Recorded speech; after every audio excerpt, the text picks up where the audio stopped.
नामसंकीर्तनाला सर्व साधनांमध्ये सर्वोत्कृष्ट साधन आहे. सर्व साधनांमध्ये सर्वोत्कृष्ट साधन आहे आणि या साधनांमध्ये आपण जर राम आणि कृष्ण नामाचा हृदय मंदिरामध्ये स्मरण जर केले तर आपले बरं होतं. तुम्हाला एकच सांगणं आहे की तुम्ही राम आणि कृष्ण नामाचा हृदय मंदिरामध्ये स्मरण करा. मी सुद्धा राम आणि कृष्ण नामाचा हृदय मंदिरामध्ये स्मरण करते. हा झाला आपल्या अभंगाचा सरळ सरळ अर्थ किंवा भावार्थ किंवा तुमच्या भाषेत म्हणलं आजच्या ठळक ठळक बातम्या. विठ्ठल विठ्ठल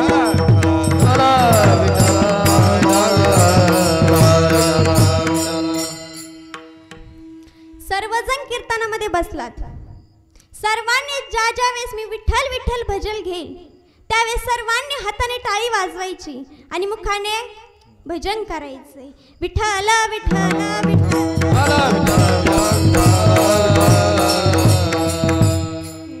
वाजवल्या का नाही टाळ्या? उगाच वाजवायच्या म्हणून वाजवायच्या नाही.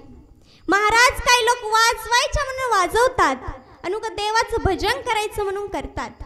तर तसं काही करायचं नाही. तर ऐका, सर्वांनी कीर्तनाकडे लक्ष आणि कीर्तन ध्यान देऊन ऐका. विठ्ठल विठ्ठल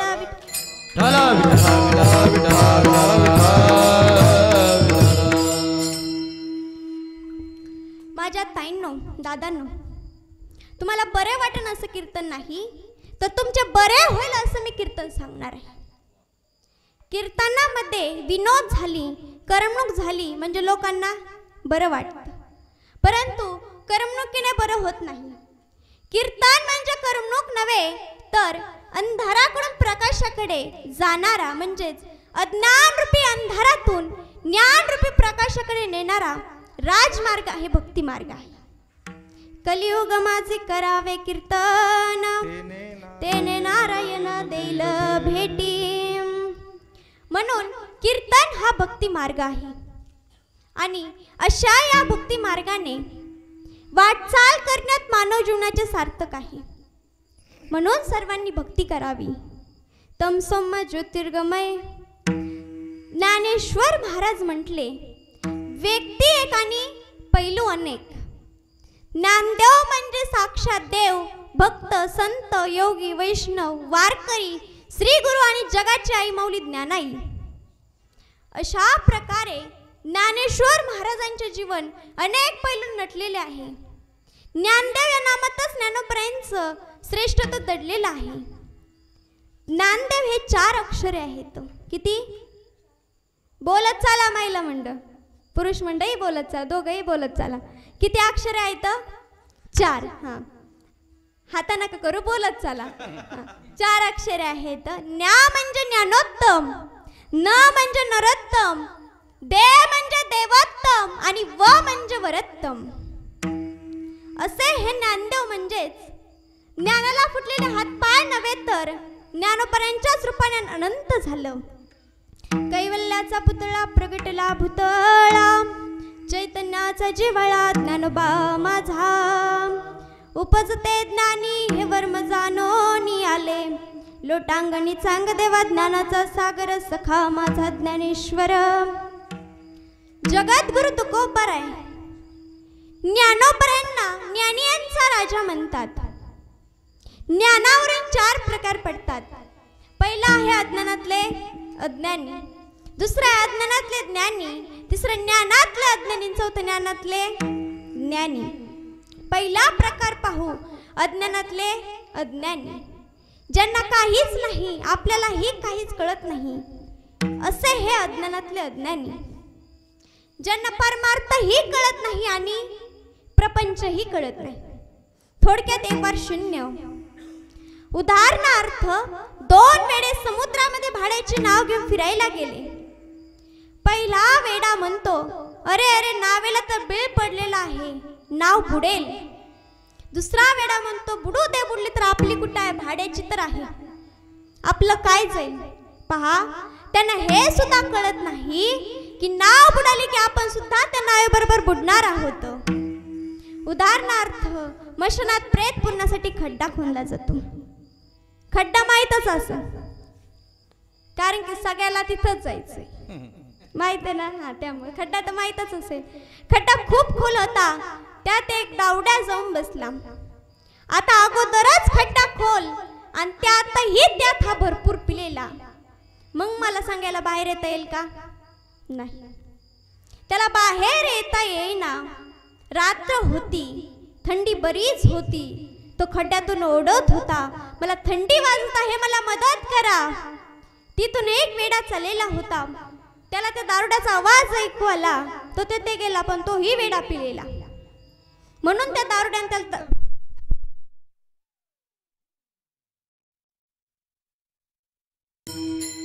म्हणजे असे हे दारुड्याचा प्रकार.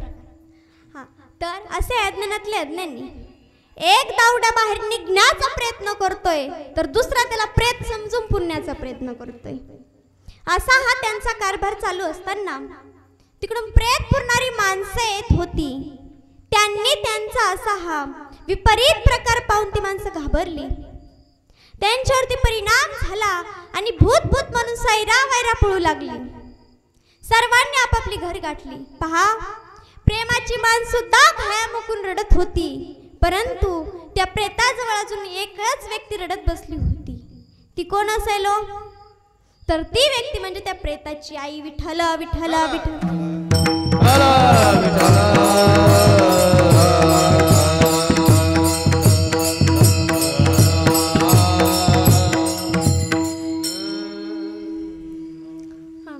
तर भक्ती करायची असेल तर देवाची पण करा. म्हणजे नुसती माणसाची करू नका, देवाची भक्ती करा.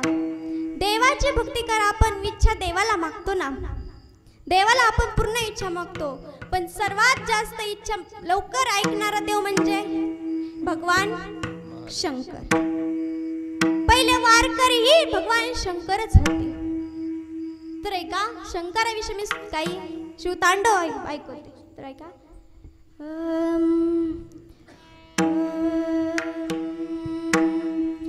जटाटवी गलज्जल प्रवाह पावितस्थले गलेवलम्ब्य लम्बितं भुजंग तुंग मालिका डमड्डमड्डमड्डमन्निनादवड्डमर्वयं चकार चण्ड ताण्डवं तनोतु नः शिव शिवम्.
लवकर पावणारा देव म्हणजे भगवान शंकर.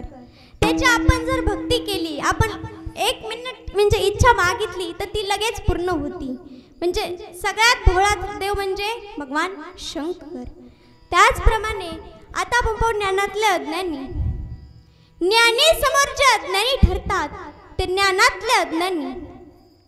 14 विद्या आणि 64 कला संपन्न असणारे, 1400 वर्ष काळाला मेळ लागू देणारे चांगदेव महाराज ज्ञानेश्वर महाराजांसमोर अज्ञानी ठरले. ज्या वेळेस चांगदेव महाराजांनी ज्ञानोबरायांना कोरपत्र पाठवलं त्यावेळेस दंडवत लिहा तर वयाने लहान आणि आशीर्वाद लिहा तर चांगदेव महाराजांचे वय 1400 वर्ष आणि ज्ञानेश्वर महाराजांचे वय 16 वर्ष. दोघांच्या वयामध्ये भलताच फरक. आता काय लिहावे कळेना. शेवटी कोरच पत्र पाठवावं लागलं. ते पत्र पाहून मुक्ताबाई म्हणतात, चांगदेव महाराज 1400 वर्ष जगले तरी अजून कोरेच राहिले. त्यावेळी ज्ञानेश्वर महाराज म्हणतात, मुक्ता असं म्हणू नकोस. काहीतरी चुकीचं लिहून काळा झालेला कागद पुन्हा वापरता येत नाही, परंतु कोरा कागद पुन्हा वापरताही येतो आणि त्याचा उपयोगी होतो. अशा प्रकारे चांगदेव महाराज ज्ञानेश्वर महाराजांसमोर ज्ञानातले अज्ञानी ठरले. विठ्ठल विठ्ठल.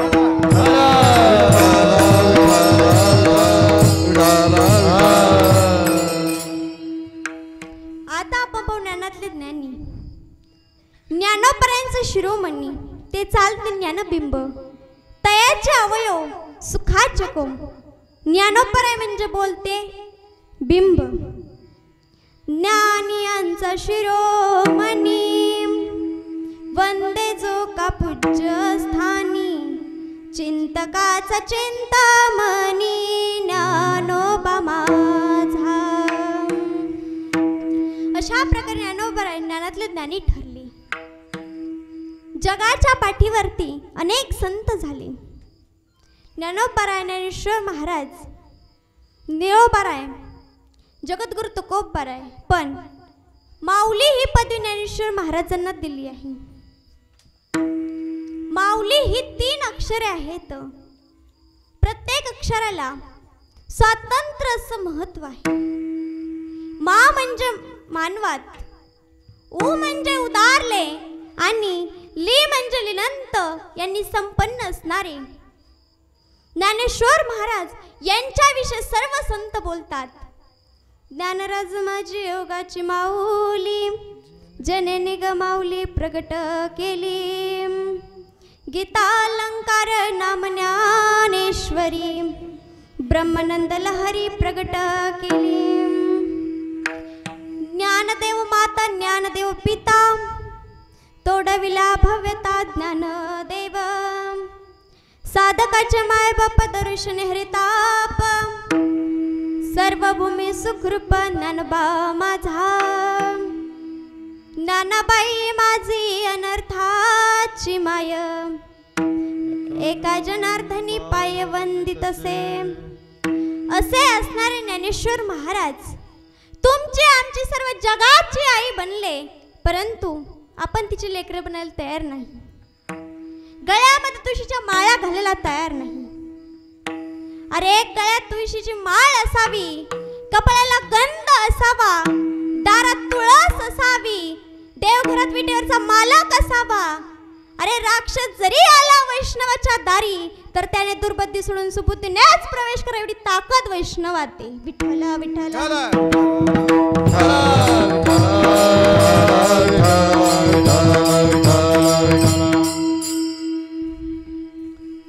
गळ्यात तुम्ही कितीही सोनं घाला, कितीही सोनं घाला, ते तुम्हाला अहंकार दाखविल्याशिवाय राहणार नाही. परंतु गळ्यामध्ये पवित्र अशी सुंदर अशी तुळशीची माळ घाला, तर सर्व जग तुम्हाला रामकृष्ण हरी माऊली म्हणल्याशिवाय राहणार नाही. एवढी ताकद या तुळशीच्या माळेत आहे. तसंच आपण तुळशीची माळ घातली तर येदवच आपल्या म्हणजे आलते आपल्या गावातील नारायणगडचे दव्य महंत उत्तराधिकारी ज्ञानसिंधू संभाजी बाबा आलते. त्यांनी सांगितलं की आपल्या कुळामध्ये जन्मलेल्या बाळाला 5व्या दिवशी माळ घालतात. ऐकलं असं सर्व होते इथं. हा, तसंच ते माळेचं त्यांनी सांगितलं 5व्या दिवशी आपल्यात माळ घालतात. आपल्यात म्हणजे सर्वच घालतात, पण वारकरी जे म्हणजे वारकरीच्या कुळात जे जन्मले ते 5व्या दिवशीच माळ घालतात. हे बरोबर आहे. त्यांनी जे सांगितलं ते बरोबर आहे. त्यांच्याकडून पूर्ण घेण्यासारखं होतं, पण आपण जेवढं लक्षात ठेवलं जेवढं लक्षात ठेवलं आपण तेवढं घेता येईल तेवढं घ्या. तसंच ज्ञानोबा हे उत्कृष्ट वाङ्मयकार होते.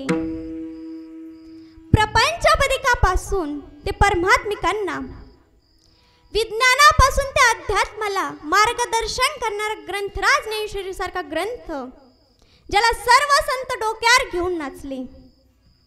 गीता अलंकार नाम ज्ञानेश्वरी ब्रह्मानंद लहरी प्रगट केली.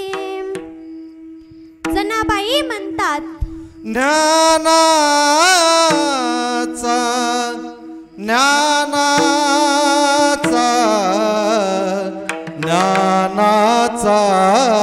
सागर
वाचावे ज्ञानेश्वरी डोळा पहावे पंढरी, वाचेल जो कोणी त्यासी जनी लोटांगणी.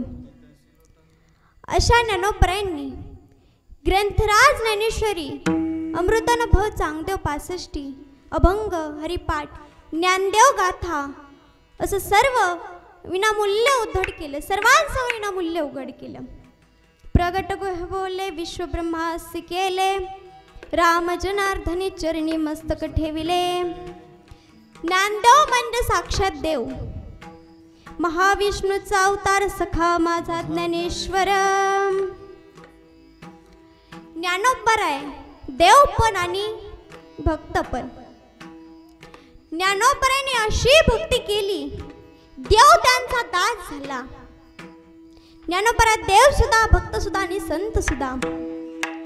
संत स्वतः म्हणतात ज्ञानोबरांच्या महिमेचे वर्णन करणं अवर्णनीय आहे, शब्दातील आहे, वाणीच्या पलीकडचं आहे. ते माझ्यासारख्या बालबामराने काय वर्णन करावं. विठ्ठल विठ्ठल.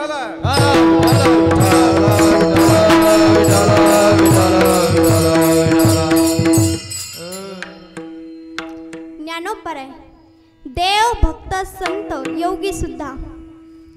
ग्रंथराज ज्ञानेश्वरी अध्याय 6 आत्मसंयगाम ध्येय अगदी असनापासून ते समाधीपर्यंत योगाचं सविस्तर वर्णन माऊली ज्ञानोबरांनी केलेलं आहे.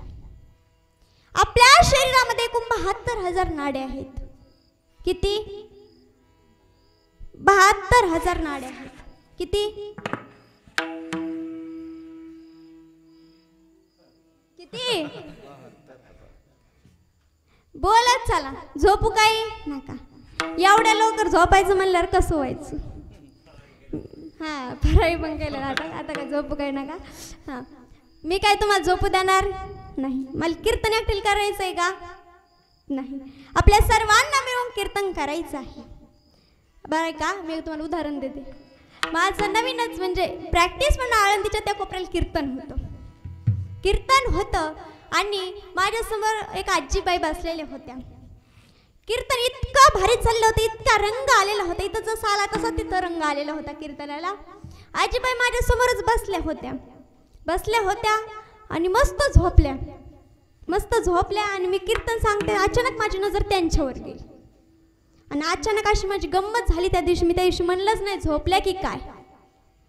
मी म्हणलं उगा तसं मला अर्ध्या झोपलेले सुद्धा जाग्या होत्या, त्यामुळे मी काही म्हणलंच नाही. आणि कीर्तन झालं. त्यांना मी विचारलं, आजीबाई कीर्तन आवडलं नाही का? त्या म्हणे नाही ग पोरी, लई आवडलं. मग मी म्हणलं झोपल्या का होत्या? म्हणे काय सांगू पोरी, खरं सांगू का खोटं? मी म्हणलं खरं सांगा, खोटं नका सांगू. त्या म्हणे बरं खरंच सांगते. म्हणलं खरं सांगा. मला म्हणलं अगं तू माझ्या नातीवानी आहे.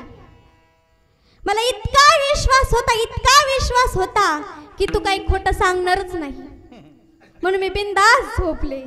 असं काही करू नका. त्यामुळं सगळ्यांनी जागा राहून कीर्तन ऐका. आपण कीर्तन ऐकण्यासाठी इथं आलो, बरोबर ना? हां, मला पण मग जर जागे असले तर कीर्तन करण्याची इच्छा होती, नाही तर मग मी पण घरी जाते. हां, त्यामुळं जागे राहून कीर्तन ऐका. आपण एवढ्या लांबून म्हणजे पावसा पाण्याचं इथं कीर्तन ऐकण्यासाठी आलेलो आहोत आणि त्यामुळे कीर्तन जरा जागे राहून ऐका. झोपून ऐकणं ही वेगळी गोष्ट आणि जागे राहून ऐकणं ही वेगळी गोष्ट. विठ्ठल विठ्ठल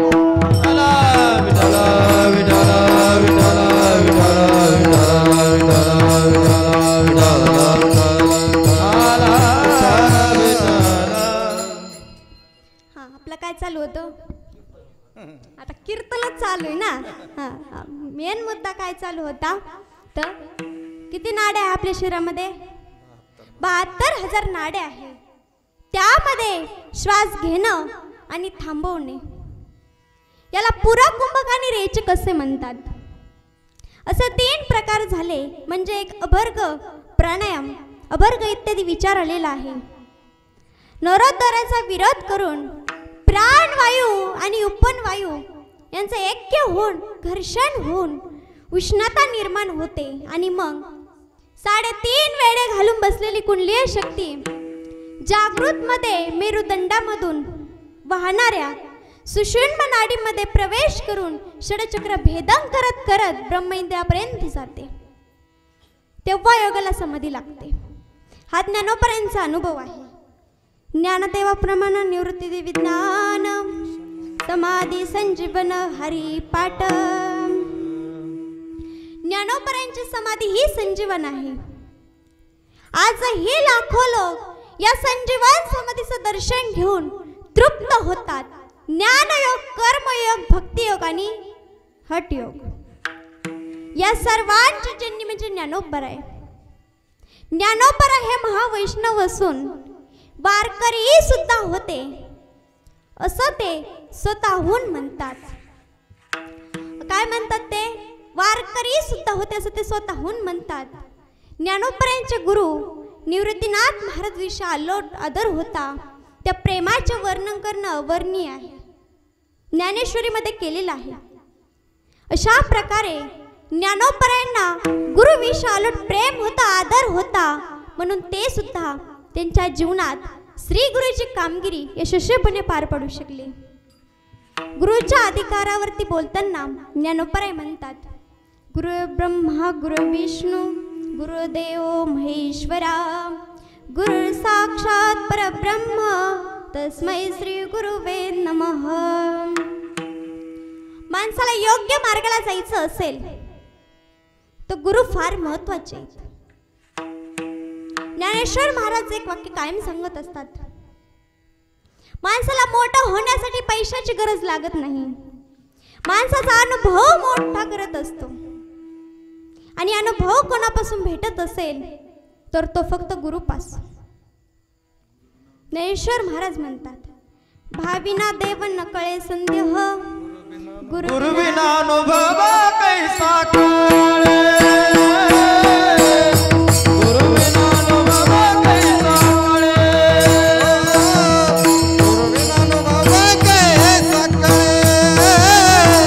गुरुविना अनुभव कैसा कळे. भावे बिना देव न कळे संदेह, भावे बिना देव न कळे संदेह, गुरुविना अनुभव कैसा कळे, गुरुविना अनुभव कैसा कळे. भावे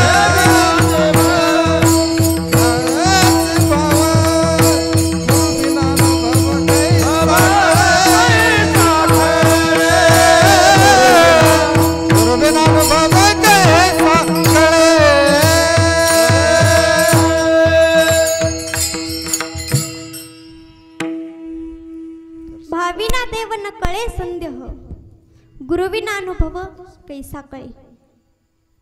माणसाने कितीही केलेला अभ्यास संपन, पण गुरुची कृपा कधी संपत नाही. आयुष्यात एक वेळेला अभ्यास कमी केला तरी चालेल, परंतु गुरुची सेवा करा. गुरुकृपा का एकदा झाली तर गुरु तर देतात, पण त्यापेक्षाही भगवान परमात्मा तुमच्यावर स्वाधीन करत असतो. ती कला असो किंवा ज्ञान असो. विठ्ठला विठ्ठला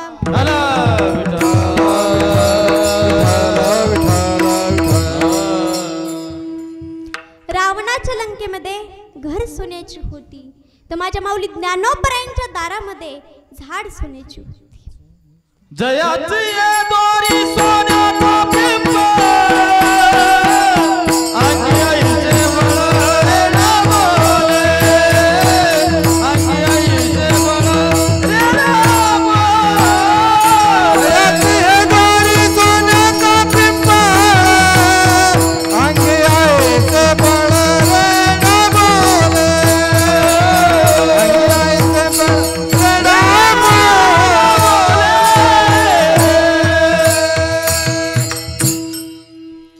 जयाची द्वारी सोन्याचं पिंपळ, अंगे ऐसे बळ रेडा बोले. ज्ञानोबरायांच्या दारामध्ये काय होतं? सोन्याचं झाड नव्हतं. काय होतं? काय होतं? हा, तो झाड होतं. तर ऐका, माझ्या माऊली ज्ञानोबरायांच्या दारामध्ये झाड सोन्याचं. हा, तर मेलेल्या माणसाकडून ज्ञानेश्वर लिहून घेण्याचं सामर्थ्य यांच्याकडे होतं. त्यांना काय होतं? हात लावून तिथं सोनं करण्याची ताकद माऊली ज्ञानोबरायांमध्ये होती. वर्णन करावं त्यांच्या श्रीमंतीचं.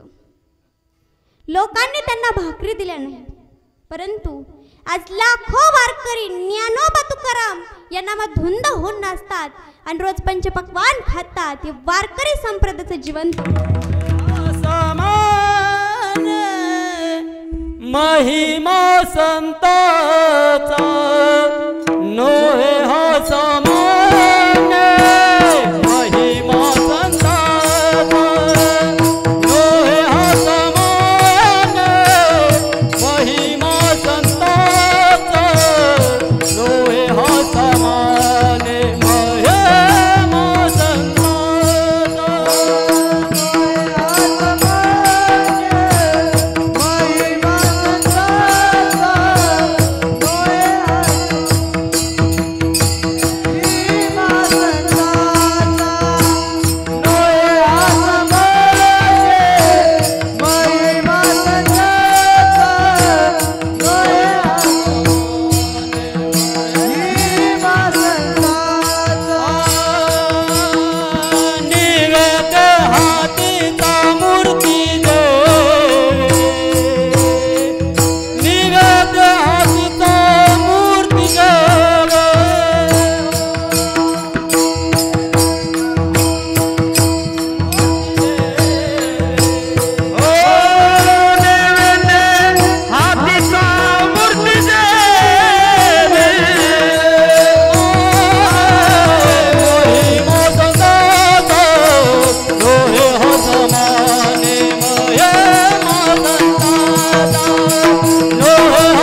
त्याला सामर्थ्य किंवा बळवंत असे मानले जाते.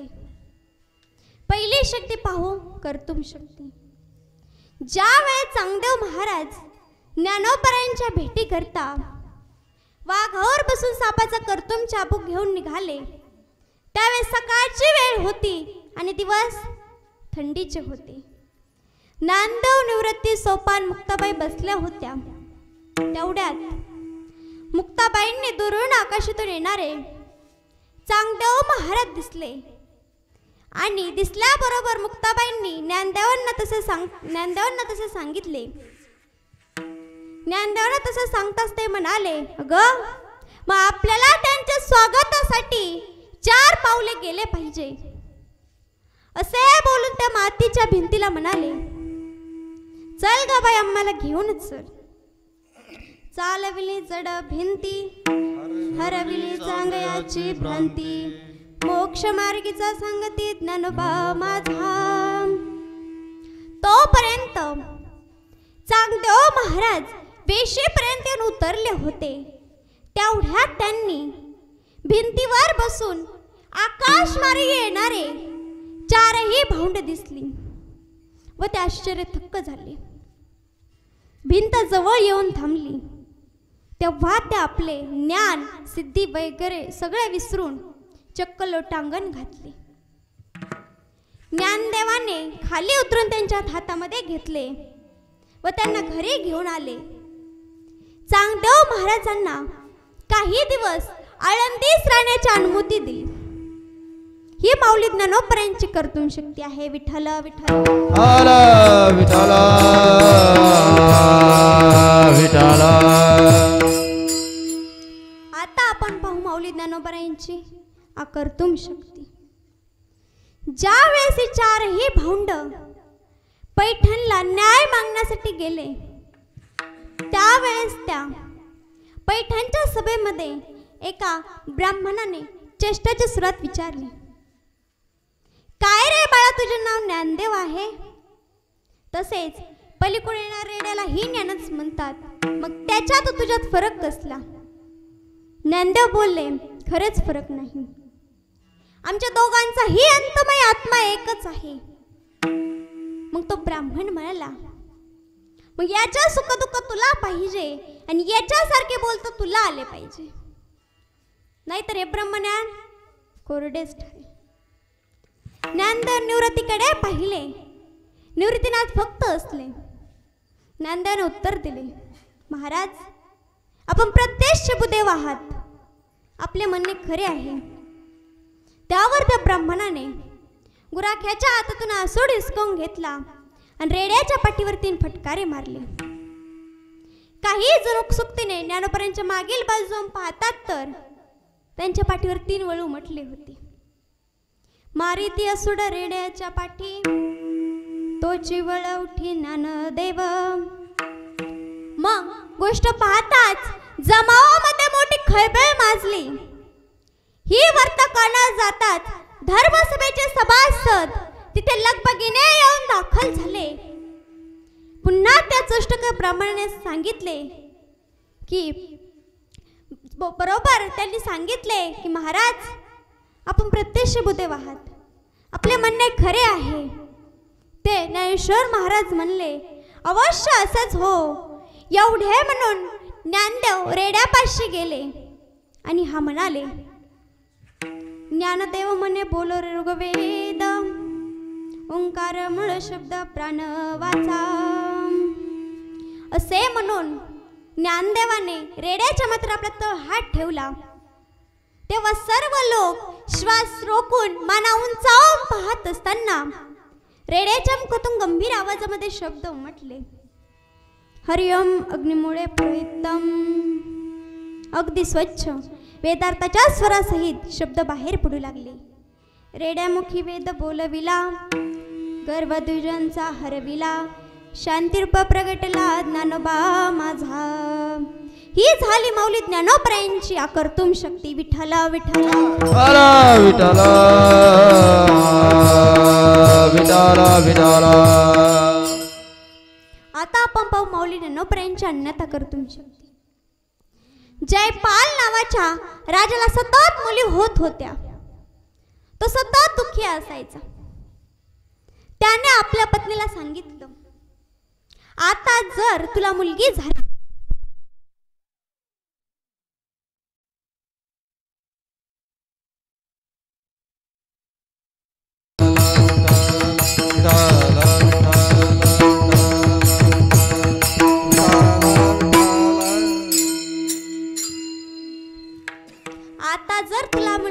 तर तुला मी मारीन. राणीला चिंता वाटू लागली. चिंतेने ती कृष्ण झाली. शेवटी तिला मुलगी झाली.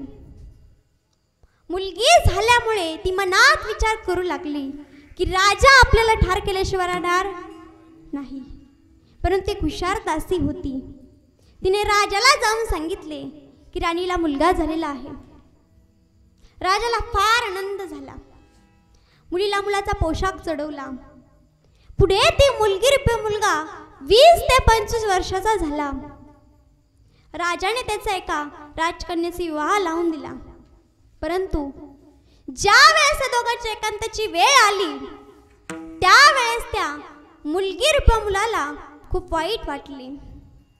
ती फसवणूक सहन व्हायना, तो अपमान सहन व्हायना. त्याने आत्महत्येचा विचार केला आणि घोड्यावर बसून जंगलात निघून गेला. जंगलात निघून गेल्यावर त्याने एका झाडाला फास लावला. फास गळ्यात गुंतून उडी मारणार तो त्याच्या कानावर आवाज ऐकू आला, नारायण नारायण नारायण नारायण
वा भारी. असा भजनाचा आवाज आला. खरोखर असाच आला असणार.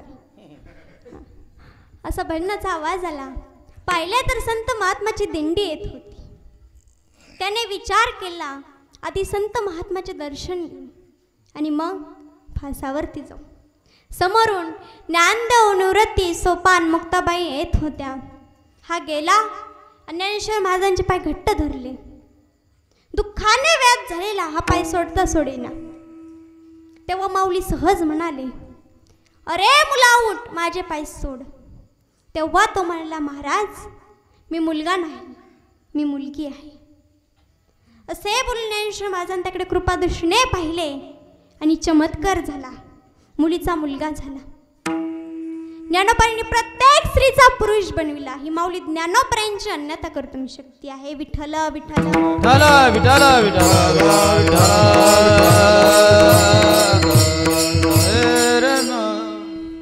अशा प्रकारे सर्व ज्ञानपणे नटलेली, सर्व संपन्न असणारे माऊली ज्ञानोबराय आपल्याला नामसंकीर्तनाचा आग्रह करतात. आणि विशेष म्हणजे राम आणि कृष्णाचा उल्लेख करतात. तेच अभंगाचे प्रथम राम कृष्ण नामे हे दोन्ही साजी रे. राम कृष्ण नामे हे दोन्ही साजी रे. नामे हे दोन्ही साजी रे. राम कृष्ण नामे हे दोन्ही साजी रे. राम कृष्ण नामे हे दोन्ही साजी रे. राम कृष्ण नामे हे दोन्ही साजी रे. राम कृष्ण नामे हे दोन्ही साजी रे.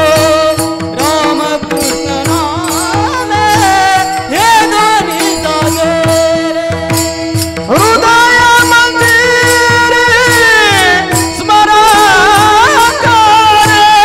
हृदय मंदिर पराकारे.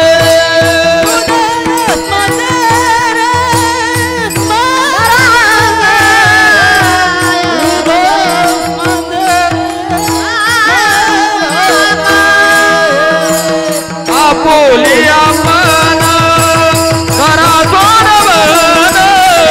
आपुली आपण करा सोडवन.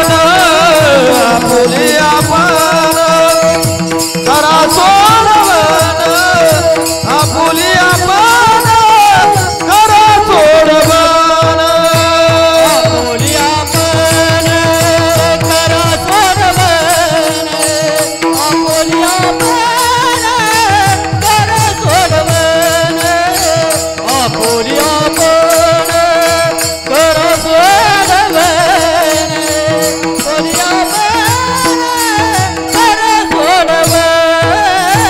रामकृष्ण नामे हे दोन्ही साजी रे. हृदय मंदिरी स्मराकारे. हे हृदय मंदिरी स्मराकारे. नामे हे दोन्ही साजी रे. हृदय मंदिरी स्मराकारे. हृदय मंदिरी स्मराकारे.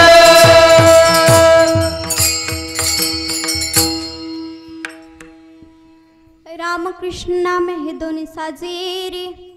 हृदय मंदिरी स्मराकारे.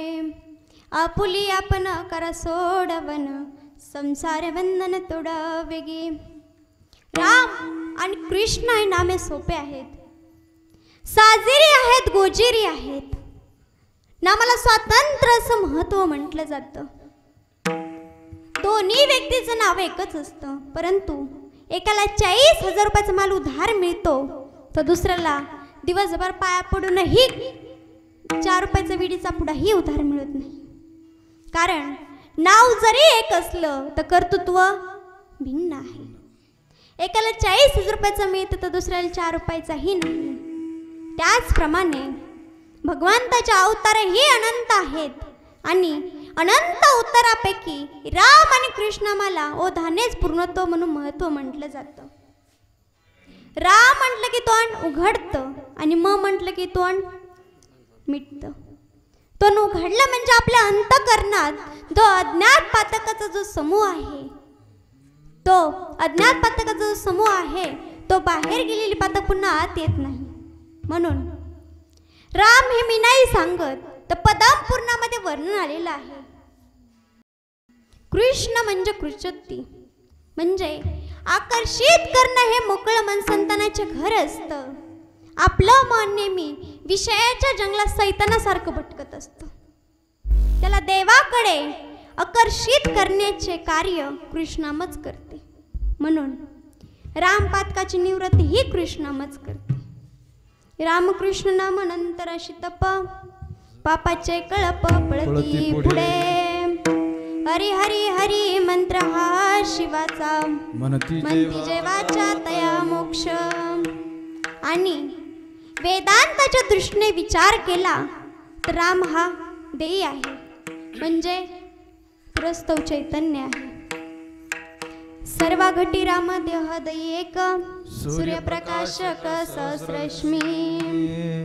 आणि कृष्ण हे ब्रह्म चैतन्य आहे. अशा प्रकारे होण्यासाठी, जीव आणि शिव एक होण्यासाठी, देव आणि यांची भेट होण्यासाठी, मिळण्यासाठी हृदय मंदिरामध्ये स्मरण करा, म्हणजेच संसार दुःखाची निवृत्ती करा. हे संत सम्राट माऊली ज्ञानोबराय अभंगाच्या द्वितीय चरणात. आपली आपण करा सोडवना, आपली आपण करा सोडवना, आपली आपण करा सोडवना, आपली आपण करा सोडवना. आपुली आपण करा सोडवना, आपुली आपण करा सोडवना, आपुली आपण करा सोडवना, आपुली आपण करा सोडवना.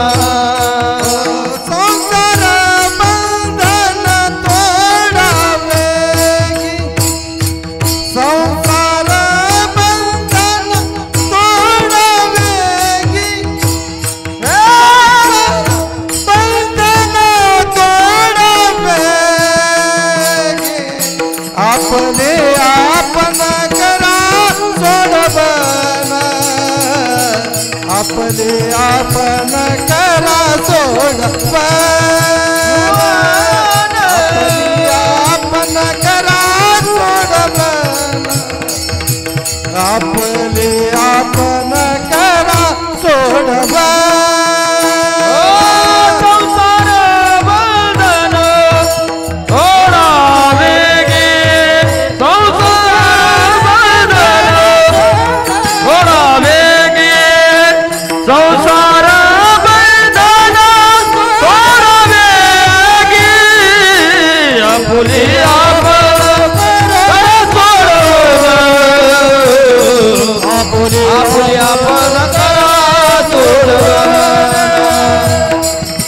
आपुली आपण करा सोडवना, आपुली आपण करा सोडवना, करा सोडवना. आपुली आपण करा सोडवना, संसार बंधन तुडावेगी. आपुली आपण सोडवण केली पाहिजे. आपुली आपण करा सोडवना, संसार बंधन तुडावेगी. आपुली आपण सोडवण केली पाहिजे आणि या संसार बंधनातून मुक्त व्हायला पाहिजे. भगवान श्रीकृष्ण सांगतात, प्रत्येकाने अध्यात्म धर्माचे पालन करून उद्धार करावा, म्हणजे आत्मशक्ती रास करून अध्यात्म आपला बंधू होतो आणि माया धर्माने अध्यात्म आपला शत्रू बनतो. आपण जर भक्ती केली तर आपणच आपले मित्र आहोत आणि आपण जर या संसार बंधनात अडकलो तर आपणच आपले शत्रू आहोत. म्हणून आपुली आपण करा सोडवन संसार बंधन तोडावे गे. संसार हे बंधन आहे, पण नेमकी काय आहे तर ते देहालाही नाही आणि आत्म्यालाही नाही. कारण आत्मा हा नित्य मुक्त आहे आणि मुक्त तो बुद्ध होऊ शकत नाही. देहाला म्हणावं तर तो नाशवंत आहे. म्हणून आपुले आपण करा सोडवन संसार बंधन तोडावे गे. संसार हे दोन प्रकारचे आहेत. पहिला अन्यकृत बंधन आणि दुसरं सोकृत बंधन. अन्यकृत बंधन पाहू. अन्यकृत बंधन म्हणजे दुसऱ्याने दुसऱ्याला बांधणे. उदाहरणार्थ शेळी, गाय, म्हैस, बैल यांना जे बांधलं जातं ना ते अन्यकृत बंधन. आणि सोकृत बंधन म्हणजे स्वतःहून बंधनात अडकणे, म्हणजे आपणच आपल्या पायावर कुऱ्हाड मारणे. उदाहरणार्थ माकड पकडणारी मदारी लोक असतात. ते कळशी सारख्या भांड्यात फुटाणे ठेवतात आणि माकड बसणाऱ्या झाडाखाली ठेवतात. माकड त्या फुटाण्याच्या अपेक्षेने झाडावरतून खाली येतं आणि त्या कळशी सारख्या भांड्यात हात घालतं. ज्या वेळेस ते माकड हात घालतं त्यावेळेस ते माकड अडकलं जातं. फुटाण्याच्या मोहाने माकड मूठ सोडत नाही आणि परिणाम माकड पकडलं जातं. तात्पर्य माकडाने स्वतःहून मूठ मारलेली आहे, म्हणून त्याने स्वतःहून मूठ सोडायची आहे. हे झाले सोकृत बंधन. म्हणजे आपुले आपण करा सोडवन संसार बंधन तोडावे. उदाहरणार्थ पोपट पकडण्यासाठी नळीचा वापर केला जातो. एक दोरी बांधलेली असते आणि त्या दोरीजवळ डाळिंब किंवा पेरू बांधले असतात. आता त्या फळाच्या अपेक्षेने पोपट त्या नळीवर येऊन बसतं. पोपटाच्या वजनाने नळी लगेच उलटी होते. परिणाम सुद्धा फिरून उलटा होतो. त्याला जमीन दिसण्याऐवजी आकाश दिसू लागला आणि त्याला वाटलं आता जर आपण सोडलं तर आपण खोल दरीत कोसळू. त्यामुळे तो नळी घट्ट पकडतो. अर्थात त्या पोपटाला उडता येत असतं. उडला तर तिथून सुटू शकतो, परंतु भीतीपोटी सोडत नाही. परिणाम पोपट पकडला जातो. विठ्ठल विठ्ठल विठ्ठल विठ्ठल विठ्ठल विठ्ठल. उदाहरणार्थ एक डोळस माणूस रस्त्याने जात असतो. त्या रस्त्यामध्ये एक धनाचा हंडा असतो. धनाचा हंडा असतो आणि त्याला दुर्बुद्धी सुचते. तो डोळे झाकून चालू लागतो. अंतरात धनाचा हंडा पाठीमागे राहून जातो. हा तसाच पुढे जातो. तेथे त्याने स्वतःहून डोळे झाकलेले आहेत, म्हणून त्याने स्वतःहून डोळे उघडायचे आहेत. संसार सागरात बंधन म्हणजे संसार दुःखरूप आहे. नवे नवे तर या संसारात दुःख आहे. सुखाचा विचार नाही कोठे,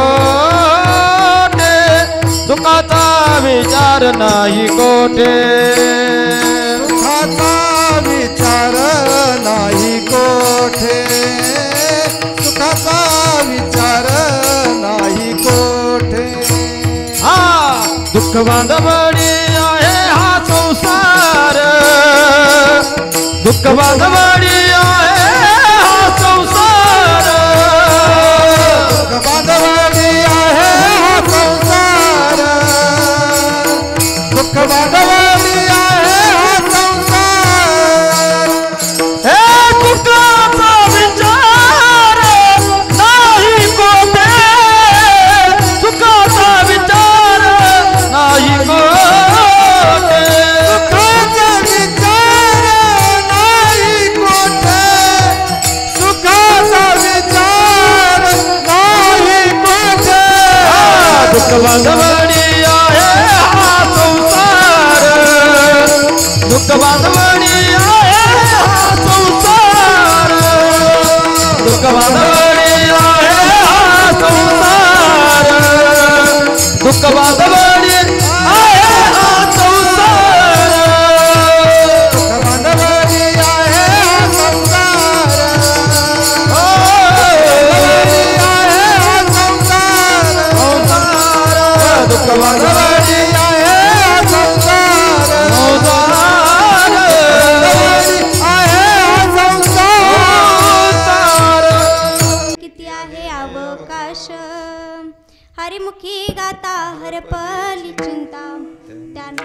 होता जन्म घेणे. तोंडातला घास तोंडातच राहतो. घास गिळण्याची खात्री सुद्धा आपल्याला नाही, म्हणून गर्व कशाचा करता मायबाप. माशी हेलवायला जेवढा वेळ लागतो ना, तेवढा सुद्धा वेळ जीव जायला लागत नाही. जीवन आणि मरण एका श्वासाचं अंतर आहे. एक श्वास थांबला की जीवनाचा खेळ संपला. संसार बंधन तोडा वेगी. या संसारातून, या संसार बंधनातून मुक्त होण्यासाठी तुम्ही राम आणि कृष्णाचं हृदय मंदिरामध्ये स्मरण करा. हेच माऊली ज्ञानोबराय अभंगाच्या शेवटच्या चरणी. ज्ञानदेव माने ज्ञानदेव ध्यानी रामकृष्ण माळ. ज्ञानदेव ध्यानी रामकृष्ण माळ. ज्ञानदेव ध्यानी रामकृष्ण माळा. ज्ञानदेव ध्यानी रामकृष्ण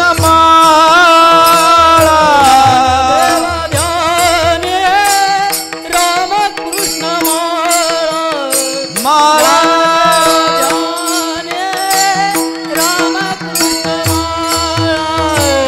ज्ञानदेव ध्यानी रामकृष्ण माळा.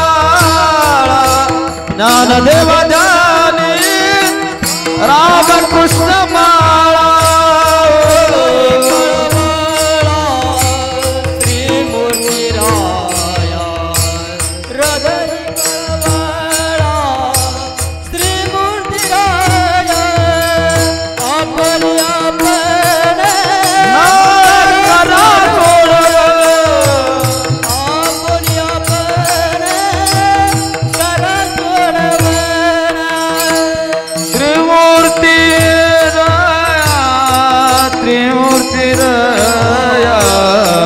हृदय जीवा त्रिमूर्ती नया आपुलिया पण करा सोडवना. आपुलिया पण करा सोडवना.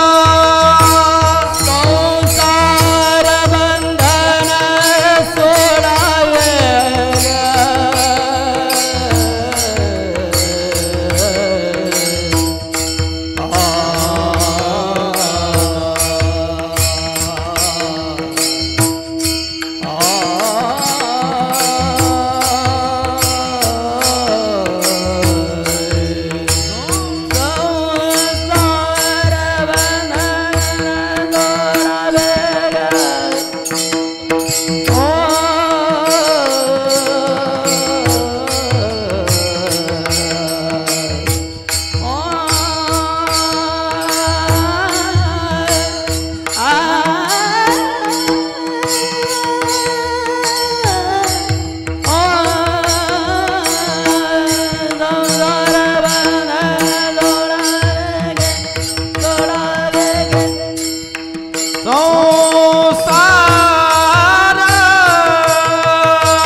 आपुली आपण करा जोडवन आपुली आपण करा जोडवन जोडवन